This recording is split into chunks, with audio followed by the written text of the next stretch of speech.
Hey, Slick Talkers, thank you so much for tuning into this podcast. And I know that if you love this show, you'll also love my morning show called Good Morning Hospitality with my co-hosts Michael Golden and Brandy Canali, as we spend 30 minutes every Monday morning to dive into the industry's top latest news and trending topics. So go check it out on wherever you find your podcasts at Good Morning Hospitality. And you can live stream with us on Monday mornings on LinkedIn, Twitter, Facebook, and of course, YouTube. Now, I hope you enjoy this episode. I think that there's so many companies out there that really want to make an impact on their customers, and they're not just in it for the profit. They're not just in it for the revenue, but they really want to help the people that they're working with. Especially in hospitality. Hospitality is the space that loves helping people and being a part of a community. So what drives me to do what I do is to enable those companies to communicate well and to share information and to empower the customers that rely on them and that these companies rely on. And I think that we're pretty good at helping them do that. So that's what drives me. Welcome to Slick Talk, the hospitality podcast where we discuss all things hospitality, hotels, and business. You can find us online at slicktalkthepodcast.com and on every podcast listening platform. In hotels and vacation rentals, the top complaints or issues are noise, garbage, and parking. I may not be able to solve all of your parking and garbage problems, but I could definitely help with your noise problems. And that actually might just help your garbage and parking problems too. So NoiseAware is the only 100% privacy-safe noise monitoring solution that property managers and owners can use in order to ensure they avoid parties and other issues happening at their property. You won't get notified when a plate breaks, but if you have a little quiet get-together that kind of gets out of hand, like this, then NoiseAware will give you the peace of mind to ensure that you and your property, and of course, your profits, are protected. So use my code SlickTalk20 to get 20% off of all noise monitoring devices and focus on the other important things that help you run your business. Now, thank you for checking out Slick Talk, the hospitality podcast. Get back to the episode, and don't forget to check out NoiseAware while you're listening.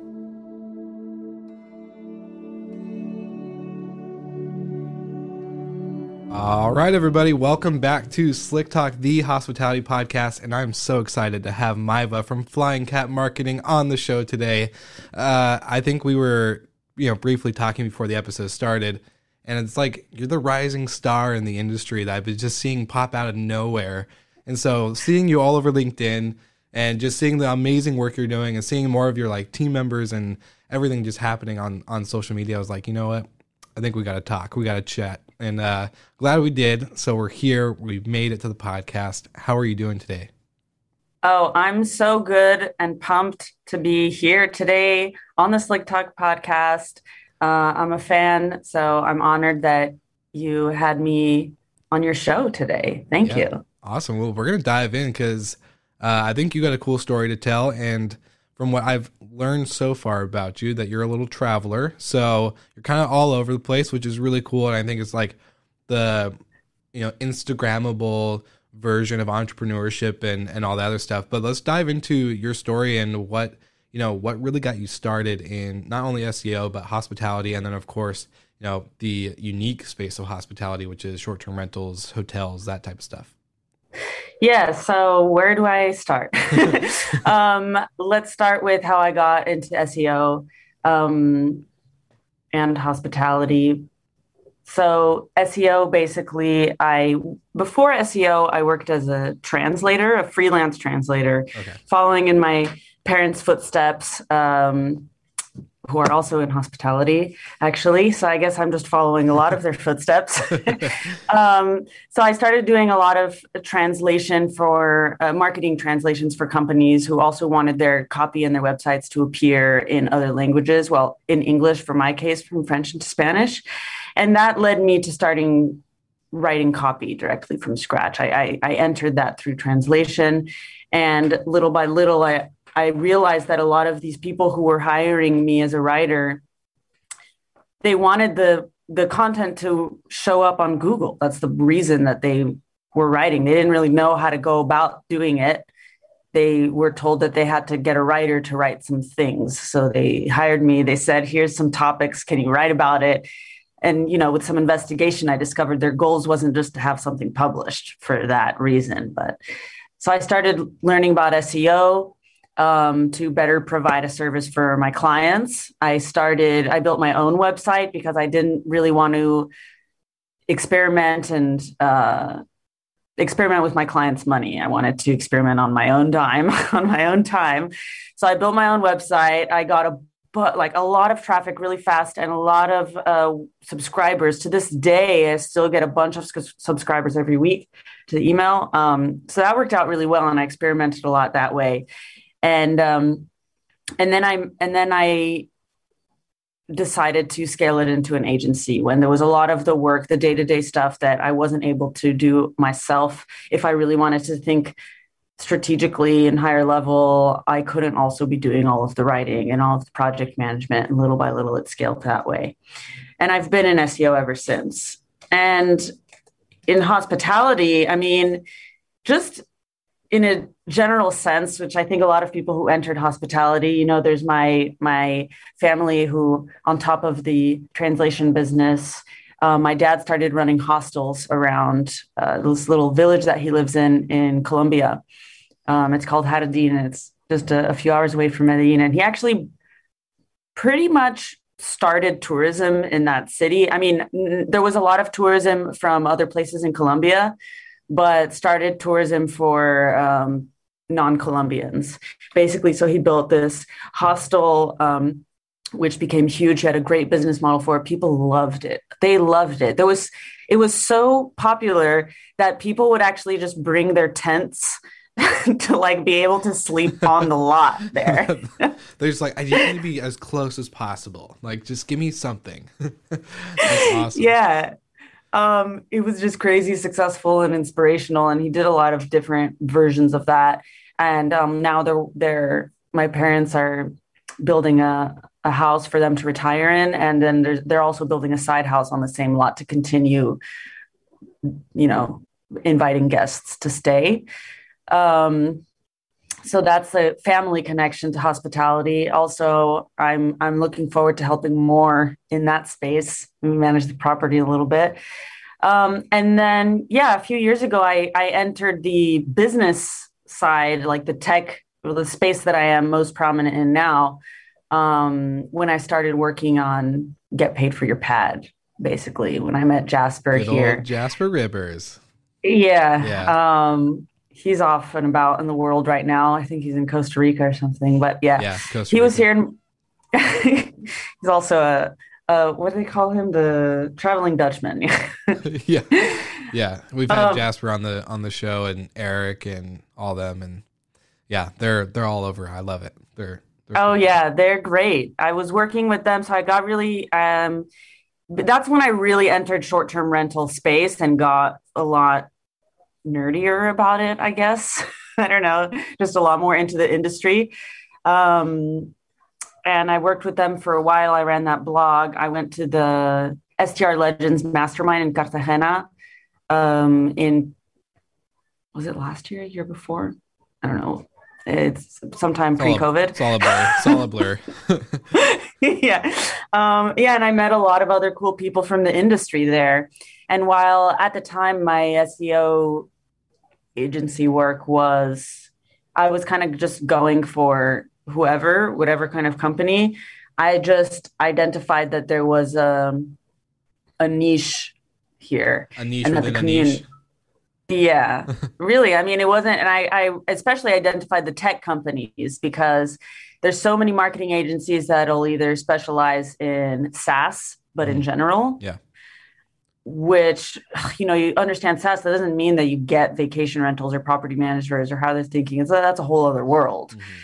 And then there's a lot of marketing agencies that specialize in vacation rental marketing, but helping, property managers and hotels attract more guests. So it's more guest facing. Yeah. And there was nobody there, as far as I've seen so far, specifically providing services to those people seeking to connect with more property managers and hosts and hoteliers. And so that's kind of the story of all the points.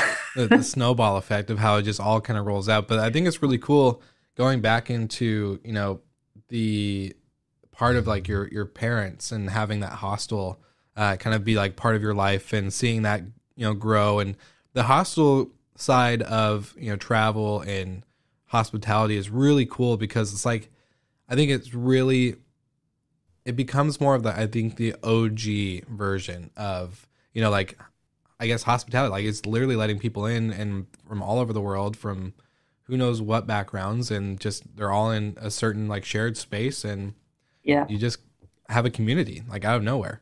And so I think that's really cool, and that's where I think a lot of hosts and even hoteliers kind of get their excitement from is that building of, you know, letting, you know, strangers come in and leave us friends type deal is as a common saying, you know. So seeing that happen in your life and then starting out with the SEO and how you could apply what you're seeing from that into the SEO business. I wanted to ask you a question though. So with the SEO company and growing that, doing all the work at the beginning, and the reason why I'm asking this question is because we've both been through this, but I want to know your mindset and what shifted for you from seeing that, okay, like in order to grow this business, I can't keep doing all the copywriting, all the this, all the that. What were the mindset or even the certain bad habits or even good habits that you had to let go or hold on to in order to kind of get over that hurdle, that growing pain, in order to start actually getting people in the company and start, you know, like you said, growing? Yeah. I mean, I feel like there have been a few different moments where there was growing pains, like at every level, then I suddenly hit some new ones. Yeah. At the beginning, a lot of the issue was letting go of control, which is still something that I'm trying to work on now. I have managed to pass on a lot of it though. Yeah. But at the beginning, when I just hired the first person, then I'm kind of all up in there, staying on the day-to-day still. So letting go of control and learning to delegate was a huge move for me. Before I took on the first team member, she just celebrated her 1 year with Flying Cat, awesome. I think today or yesterday. I did try to hire another VA to help me. And this is when I had a big learning moment for me, was I didn't have any processes in place or any documentation to give her or any expectations that I did not know how to hire somebody. Yeah. And I didn't really know what it took. So I hired her and I was just like, help me.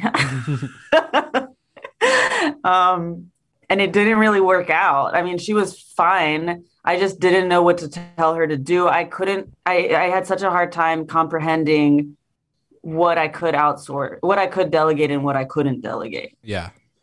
You were like giving her high level tasks without knowing that they were high level tasks. And then she was like, what the heck do I do?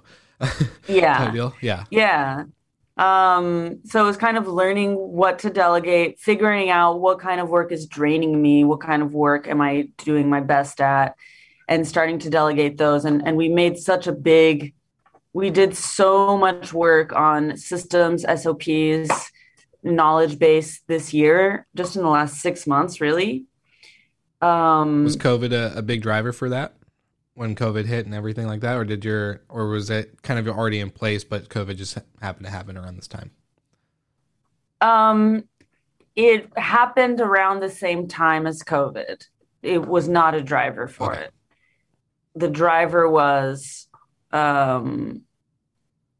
probably me just hanging around a lot of business people who are obsessed with processes. And I was like, this sounds like something I should be doing. It sounds like, and then I started seeing the beauty in it. I like things to be fast and super efficient while maintaining a high level of quality. I like expectations being clear. I like ownership being divided the right way. And I especially don't like it when people are like, oh, I didn't do it because I didn't know what I'm supposed, I just want it all to be clear and documented and for things to become easier and faster over time, which is what processes provide a business. Yeah, it provides like a North Star for it. Like, all right, this is how you get to from point A to point B, right? I think that's pretty good. You said something that actually intrigued me, and I was going to ask a different question, but this question is actually really exciting. So you said, like what tasks were draining you? And I've had a couple conversations with like some other entrepreneur friends or other friends just in the space, and we were kind of going through the same thing. Like, all right, how do we've passed this growing pain, but now we're at this new point of like, how do we optimize this time, right? And we were both realizing that we were not wasting time, but we were using a lot of energy that we didn't, on tasks that we didn't like, that didn't give us energy, right? And not that life is going to be, perfect and we're always going to be able to do the things that give us energy, but what for you, when you were kind of going through this, after realizing when you hired the VA, you're like, all right, I need to really kind of figure this out. What tasks, like, I guess what part of the business was not giving you energy, and what really does give you energy when you're doing what you do? Well, I quickly realized, even though I started as a writer, that me doing the writing for the clients is very draining for me. I like to I'm more of a, I guess I could say I'm a builder, starting things from scratch as well, but I do feel like my power comes from optimizing and making things better and giving final approval and those kind of things. So already I was like, oh, I should just be reviewing these pieces. And writing the outlines and the briefs. Later, I quickly also realized I don't like editing the pieces either. It's just what I really like to do is talk to people and understand what their goals are, their real goals, digging deeper and really truly understanding what makes them different and how we can communicate that to people, and then supporting the team to figure out how to get that done and achieved. So that sounds very vague. I'm aware of what that actually means. But what I find that the work that I do best is supporting my team and building the brand and just making sure that we are achieving client goals, but kind of at a more visionary level. Where do you think that comes from? Like, where do you think your drive for that? Like, I know we kind of talked about drive in the beginning of the episode, but more of, do you think it's just over time of having Flying Cat Marketing as a company and agency that's grown, or do you think this is something that's been like instilled into you, early on in life? I find it really. This is a good question, because I find that a lot of people that especially become self-employed and grow a team and all this other stuff have some specific memory or moment in life that kind of always was there. They just never were able to tap into it until like adulthood. So I'm kind of curious what maybe that comes from. Yeah, I'm sure that Myers-Briggs has an opinion about where that comes from. Sure, it certainly says it in my personality test with him or with that company. I think that I've always been a person who likes starting things, different things. I went from wanting to be a veterinarian to wanting to be a therapist to I even started I got my degree in psychology. I started the beginnings of pre-medical school. Wow. And then I was like, and then, I remember the first thing I tried was buying a big bag of candy from Costco and then selling them for profit. And like just trying to figure out all these different things that I like. I was doing translation. I think I just like starting things, and then I need to start doing something different. Yeah. I like to perfect the way I do something, and now I like to perfect it and document it and then delegate that. Yeah. So I think it has a lot to do with personality. Yeah. Because there are just different personality types of people who like to work in a certain way. Yeah. Well, sorry. Oh, go ahead. I think our Zooms are lagging a little bit, but No, I was going to say the same thing because, like, as a child, like, I never saw the entrepreneur. I didn't know what the word entrepreneur was until I was 23, 22. And then, like, because in my head, I just assumed that, you know, all these CEOs and big corporations were just there. They just were always there. They were always millionaires or billionaires or whatever. And then I had a coach kind of say, you're an entrepreneur. What are you doing, you know, working for this, you know, company or whatever. And I never saw it. But then, like, looking back in my childhood, like, I, you know, created these stupid alien superhero drawings, and I would go sell them to my neighbors, and I would do the candy thing at lunch in high school and all this other stuff, but never, like, saw that as, you know, creating a business or being creative or being, like, you know, more self-sufficient. But I think you probably, as you're describing that, is like, it shows that that's always been in that part of your life. But I think when we finally, I think it's like an awareness part, right? Probably more came aware to you as an adult where you're like, oh, I don't want to go work for like McDonald's or for any type of like job, or you just like clock in and you go to work and you go home, a type deal. Like you kind of had that forefront, I guess, like opening. I'm like, oh yeah, this is different. Yeah. I think it was also a big mindset shift. When I was freelancing for a while, my goal initially becoming freelancer, I was a bartender before that. And I was like, my only goal is to not have to ask somebody when I want to go on vacation. Yeah. That was my only goal. And I was like, okay, I'm going to start freelancing, whatever. And then I satisfied that goal very quickly. Yeah. I didn't have to ask anybody if I could go on vacation. And it took me a while to have more ambitious goals, like financial ambitious goals. A lot of the money conversations that we have in modern society are not good. It's as controversial as sex or religion, you know, talking about wanting more money. And that was a really tough thing for me to overcome, because for a while I was just like, well, I'm doing cool things with languages. I have my, you know, my free time, and that's all that matters. But then I was like, this is not how much money I want to be making for the rest of my life. And I shouldn't feel uncomfortable saying that. I feel like there's bigger things that I could, and it's not just the money of how much money I could make, but I felt like I could be doing cooler things and as a byproduct, also making more money doing it. But it was just having to like write a letter to money and really change the way that I perceive value. And in doing so, it made make a much bigger effort to provide value to people. Yeah, no, definitely.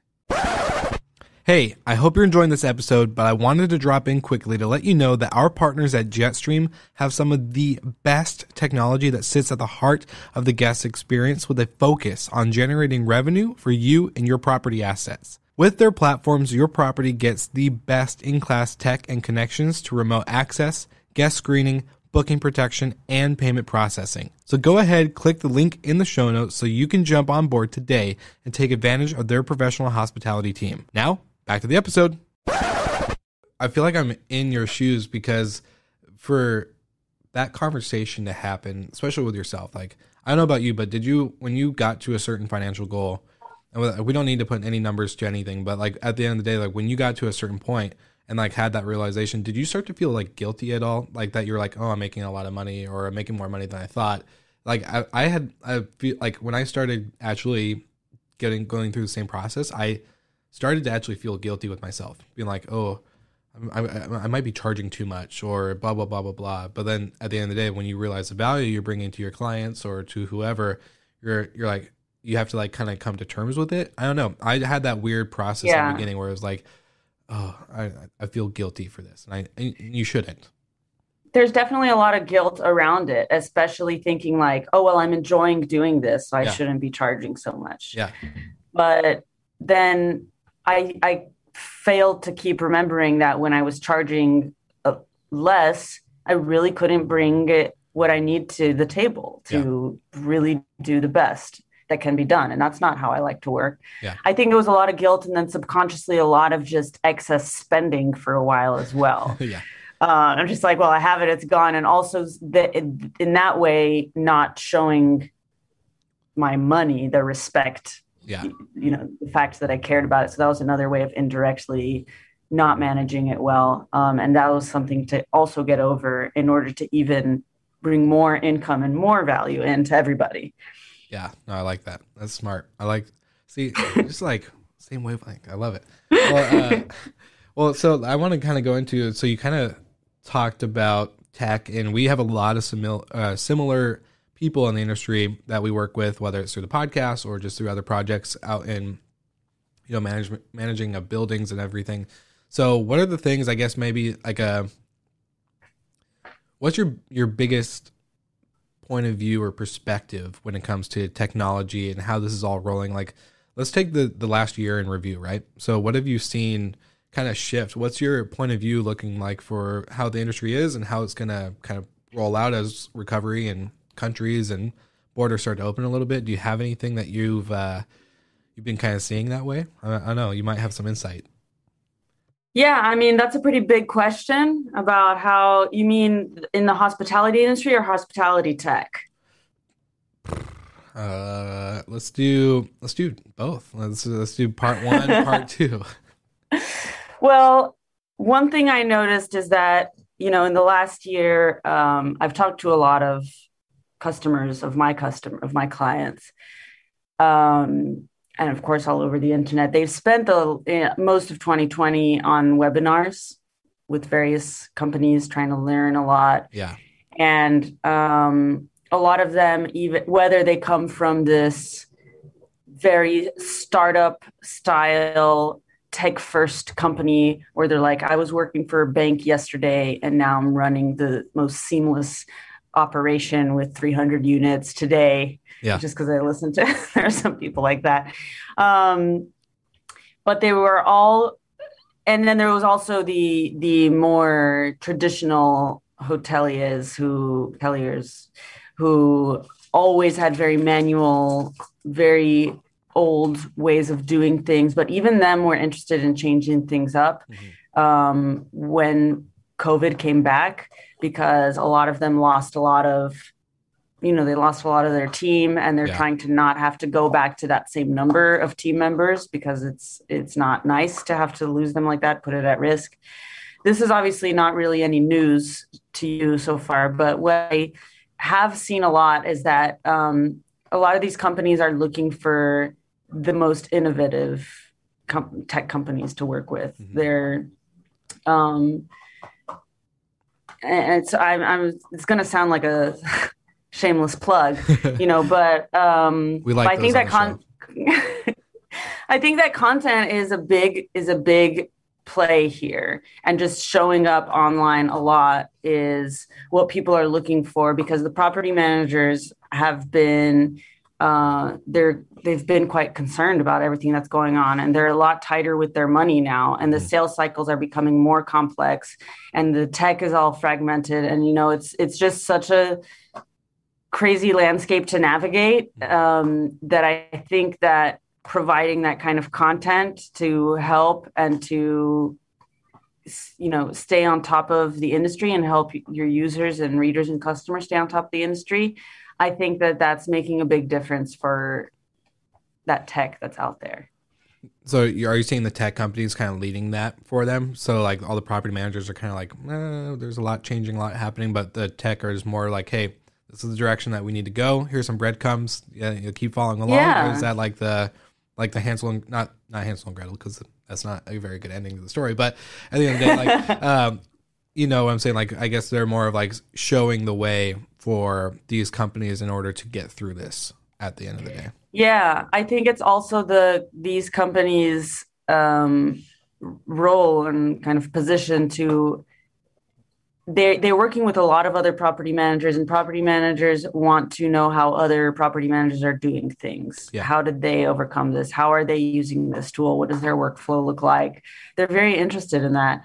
And since these companies have access to a bunch of them, they can tell their stories.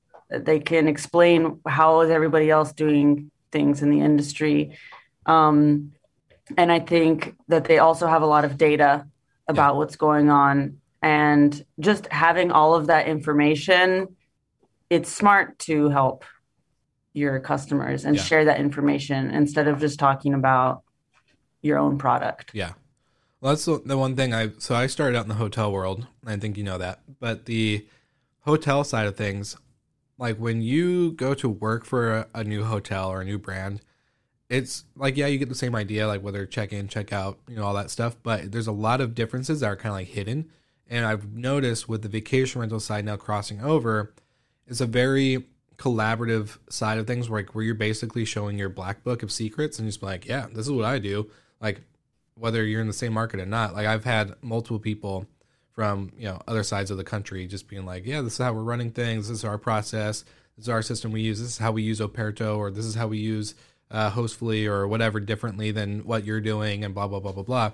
And it's really interesting because hoteliers don't do that. They keep everything very tight. And yeah, they'll share, maybe some pointers over a cocktail or whatever, but nothing like where the collaboration and the amount of content coming from the vacation rental space is insane compared to the hotel side, at least from my point of view. I don't know if you're seeing that because you work with both hotel and vacation rental. Yeah.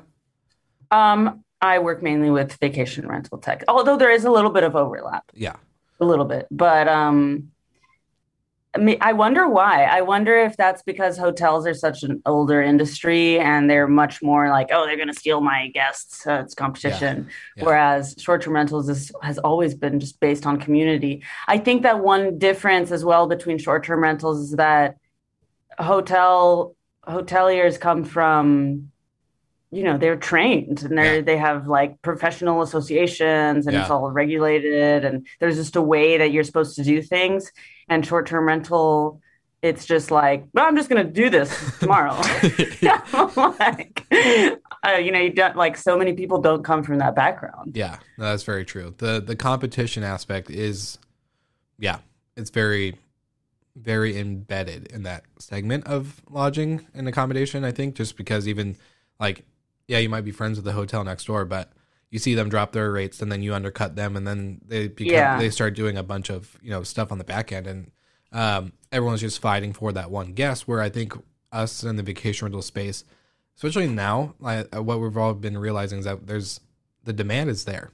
Airbnb, like you're getting bookings no matter what. You can have a crappy listing and you're still probably getting booked. So it's now the inventory side of things that was really needed. And so I think a lot of us are realizing that we don't need to worry about guest marketing in the sense of like, obviously, you need to still provide hospitality services, a great place to stay, an experience, that type of stuff. But now we're kind of getting to the point of like, all right, it's there. People want this vertical. We don't need to prove our point anymore. We need to just grow as a scalable business that can provide more. Like you kind of talked about with your story, like you need to grow your business so that way you can provide more value and all this other stuff.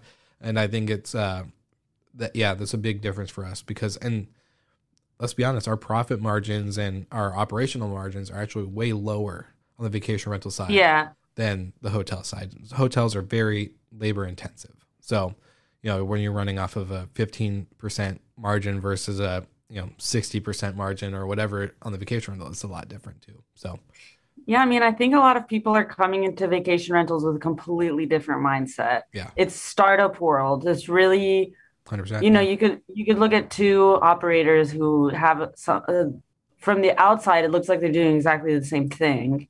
And then if you were to look at the inside, it's totally different, not just the tech stack, but just how they do everything. And one is totally different from the other. It's really a lot resembles the tech startup space, the workflows. And I think that's also why content works so well, because there's not any set way of doing anything.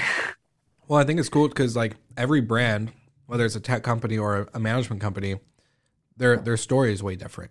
There's no cookie cutter Marriott Courtyard, Hilton Garden Inn, or Crown Plaza like type story. Everyone knows those brands. Everyone knows those stories. Vacation rentals is very unique, like especially locally you can have a global brand, but be very local intensive when it comes to content and marketing. So I think that's a big part too.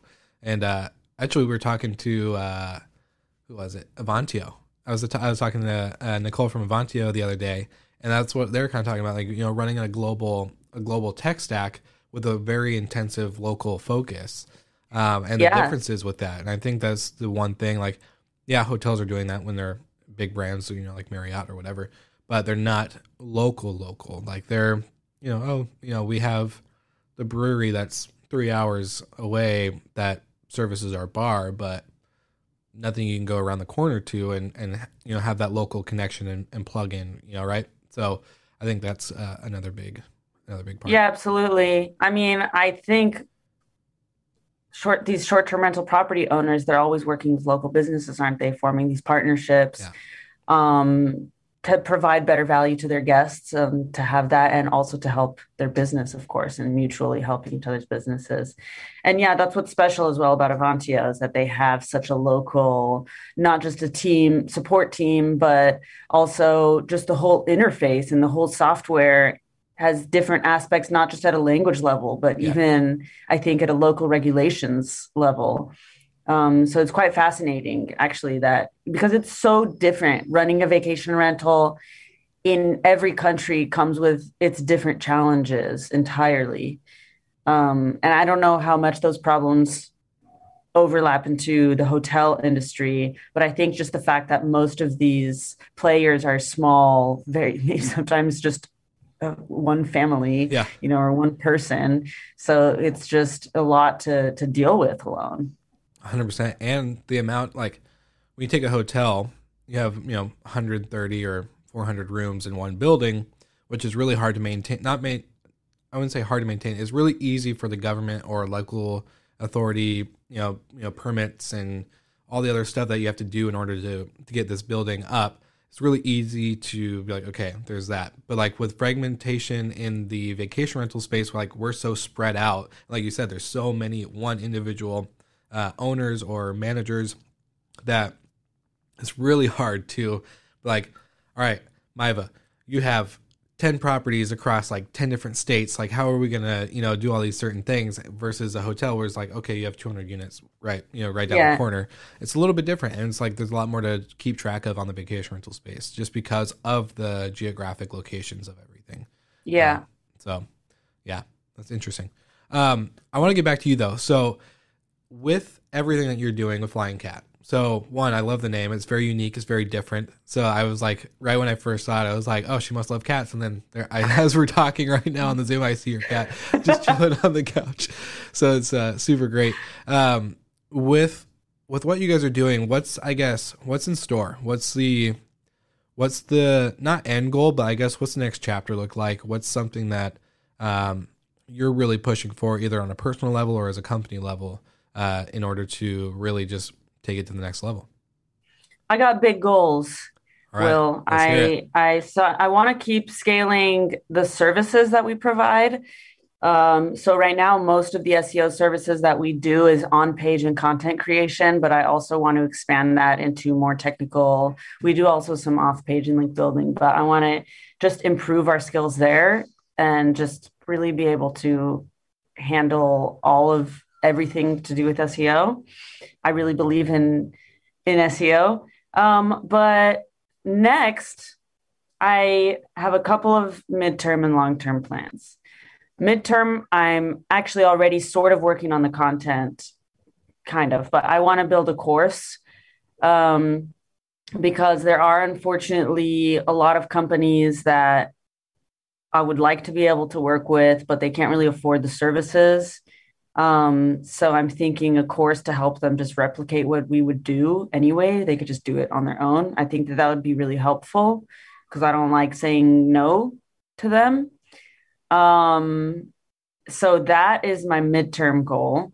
Maybe even this year would be cool to do that. My long-term goals is I would like to turn Flying Cat Marketing into Flying Cat Media and turn it into a media company. I would like to hire just a full-time comedian and just give him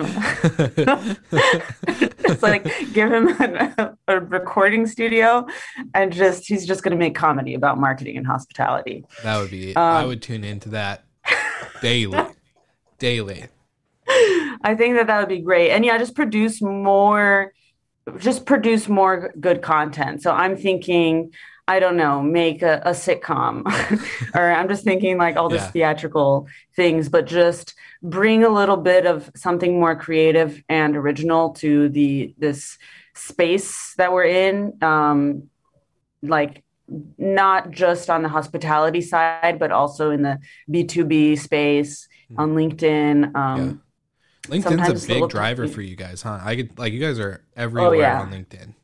Oh, it has built pretty much the whole business. Yeah, no, I was gonna say LinkedIn's powerful if you do it right, and you guys have done it right, which is kind of like that's where in the beginning when I said like I've seen you everywhere, it's just like, oh, I saw you on LinkedIn for like a couple things. I think maybe it was it might have been Jasper who posted or somebody about like a mutual connection of ours, and then all of a sudden, boom, just everywhere, and it's just like, whoa, this is cool, like because it's really engaging content, like it is good, like, and so.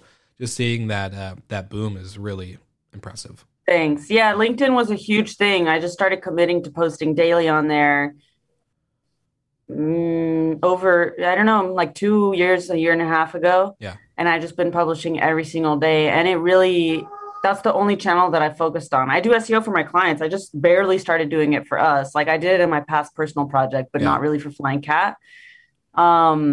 Because I just said, okay, I'm just going to do LinkedIn, and really focusing just on that one channel and the personal brand aspect of it has made a huge difference. That's incredible, because I think that was my other question I had earlier when I was kind of thinking about this episode. I was like, you know, like when you go to a hairstylist or a barber and you're always like, who's your barber? Who's your hairstylist? You know, like for you, I was like, who does your SEO? Do you guys have time to even do your own SEO and marketing? Or are you so focused on the client side? So I was kind of curious on that. Yeah, we're starting a bit. It's a little, so everybody on the team is in client fulfillment. We don't have a marketing team for ourselves. I had an intern just join not too long ago. So we're trying to figure out how she can help me. And we found some ways. We're doing a lot of like gathering interviews from other experts, because I don't want to, I want to continue writing expert level content. So I'm like, okay, how can I figure out how the intern can help me do that? For sure. So we're like getting a lot of expert quotes and just putting those together. And that helps us create more content. But right now we don't really have the resources yet internally, human resources mainly, to do our own SEO, because it's a lot of work. Yeah, obviously you guys are all full-time doing it for everybody else, so yeah, it's a lot of work. It's like you got to hire another agency to do yours. Just kidding. But if I had the money to do that, I would just hire us. Yeah, exactly. exactly. I love it. Well, awesome. I love to give everyone on the show an opportunity to kind of do like obviously a shameless plug, in the sense, where can people find you? Like, what's the number one spot if you were to have any listener who's just like reading through the show notes, scrolls down to the bottom, sees your link contact page? What page do you want that to be? Would that be your website, LinkedIn, whatever? They should connect with me on LinkedIn. Perfect. For sure. Connect with me on LinkedIn, and then you will see the rest from there. Awesome. It's like, it's the start of it all. Once you get the LinkedIn, you have everything right at the touch of your fingertips. I love it. Yeah. Well, you've been so fun to have on the show. I think we could definitely, like, I know I could geek out with you probably a lot longer than the 41 minutes that we've been on the recording.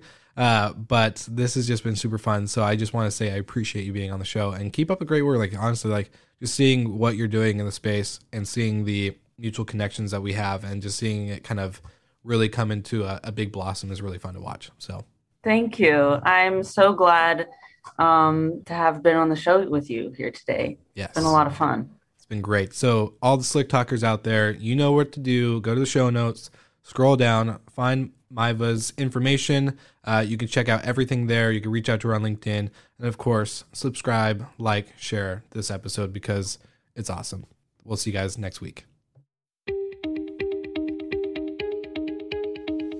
Thank you so much for listening. We love your support and want to provide the best we can to all our listeners. So please find us online, social media, and on Spotify, Apple Podcast, and Google Podcast.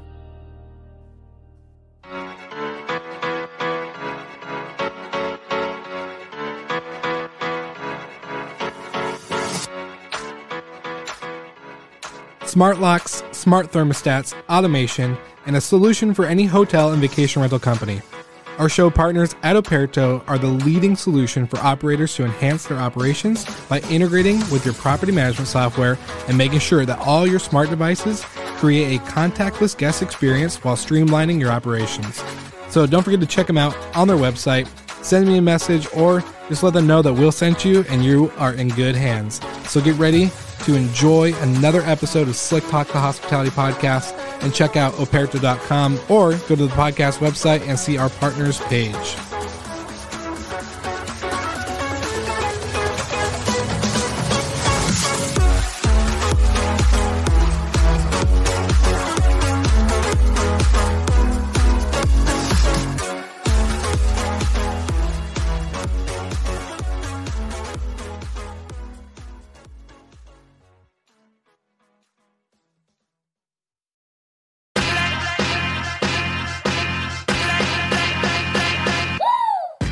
What's up, everybody? If you've gotten this far into the episode of Slick Talk, the Hospitality Podcast, then you are amazing, and thank you so much for tuning in. We want to send you two places really quickly. If you can, check out the show notes and click the hospitality.fm link. Check out all of our other shows on the podcast network. And don't forget, if you have someone that you want to hear on the podcast, then fill out the guest fill-out form so that way we can get them on the show. Thank you so much for tuning in, and I hope you enjoy another episode of Slick Talk, the Hospitality Podcast.